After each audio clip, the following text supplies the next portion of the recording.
গোলাম তার মনিবের প্রশংসায় মেতে আছে। দেখুন তো ভিডিওটা। জামাতরে ঠেকানোর জন্য কওমির অলিপুরি লাগবো না, অন্য বড় কিছু লাগবো না, আর কিছু লাগবো না। আমাকে কোনো ঝগড়ার দরকার নাই, এক সংসদের সালাউদ্দিন সাহেবই যথেষ্ট। এই লেবাসদারি শয়তান সেও একজন ইসলামিক মাইন্ডের মানুষ, সে একজন আলেম, সে একজন ইসলামিক বক্তা। তবে এখানে অনেক পার্থক্য আছে, যা বাংলাদেশ জামাত ইসলামী এবং এই ব্যক্তি অনেক পার্থক্য। এই ব্যক্তি যে প্রশংসা করলো, মানে মনে হচ্ছে গোলাম তার মনিবের প্রশংসা করতেছে। বাংলাদেশ জমিয়ত, জমিয়ত একটা হলো জমিয়ত, আরেকটা হলো বাংলাদেশ জামাত ইসলামী। জমিয়ত যেটা, এই জমিয়তের যেই নেতাকর্মীরা আছে মূলত এরা হলো ভারতের দালাল, এরা বিন্দেশীদের গুপ্তচর। এই লোকের কথা এবং ভাষ্য অনুযায়ী বোঝা যাচ্ছে, একদম ক্লিয়ারলি বোঝা যাচ্ছে যে বাংলাদেশ জামাত ইসলামী যেন রাষ্ট্র ক্ষমতায় না আসতে পারে, যেটা করার প্রয়োজন তারা এটা করছে। তার পাশাপাশি এদের সাথে যুক্ত আছে চরমনাইয়ের পীর। এদের ইসলামী দলের সাথে ঐক্য করতে সমস্যা। মানে বাংলাদেশ জামাত ইসলামীর আকীদা ঠিক নাই, এদের আকীদা ঠিক আছে। মানে এদের আকীদা এতটাই সঠিক যে যারা শরিয়া আইনে বিশ্বাসী না, সরাসরি ক্যামেরার সামনে আইসা বলতেছে, তারা ওদের সাথে যে ঐক্য করেছে।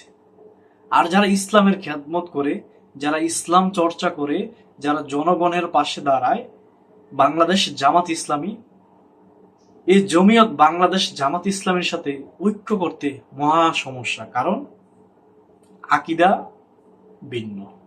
এই বক্তার কথা অনুযায়ী আমার মনে হচ্ছে না বিষয়টা আকীদার বিষয়। আমার মনে হচ্ছে বিষয়টা হলো অহংকার, হিংসা। জামাতের যে উত্থান, এটা জমিয়ত মেনে নিতে পারছে না। বাংলাদেশের কোনো ইসলামিক দল যদি উত্থান ঘটে, তাদেরকে পিছন থেকে টেনে ধরা, পিছন থেকে ল্যাং মেরে ফেলে দেওয়ার জন্য এই জমিয়ত নামক এরকম কিছু দল বিন্দেশীরা বাংলাদেশে তৈরি করে রাখছে। এর মধ্যে অন্যতম হলো জমিয়ত এবং চরমনাই।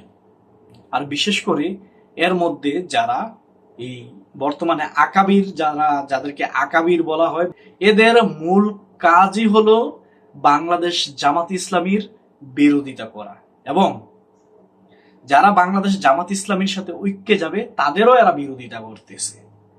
মাওলানা মামুনুল হক সাহেব, এই জমিয়ত মাওলানা মামুনুল হক সাহেবের পিছনে লাগছে।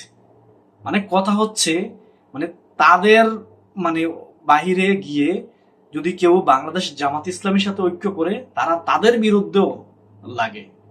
মানে মূল বিষয়টা কি জানেন, মানে বাংলাদেশে ইসলামপন্থী দল যেন উত্থান না হতে পারে, যদি উত্থান হতে চায় তখনই এই জমিয়ত নামে এসব আকাবির, এসব বিন্দেশীরা ব্যবহার করে। এবং তারা কিন্তু মাগনা এই কাজগুলা করে না, তাদের কাছে লাখ লাখ টাকা তাদের কাছে যায়। একটা বিষয় খুবই খারাপ লাগলো, জমিয়ত এবং বাংলাদেশ জামাত ইসলামী দুইটাই তো ইসলামিক দল, মত পার্থক্য থাকতেই পারে। আমি তো আমার আকীদা আমি আপনার উপর চাপিয়ে দিচ্ছি না, আপনারটা আমার উপর নিচ্ছি না। আপনার আকীদা আপনার কাছে, আমার আকীদা আমার কাছে, তাহলে এখানে ঝগড়া কিসের? মূলত এটা আকীদার বিষয় না।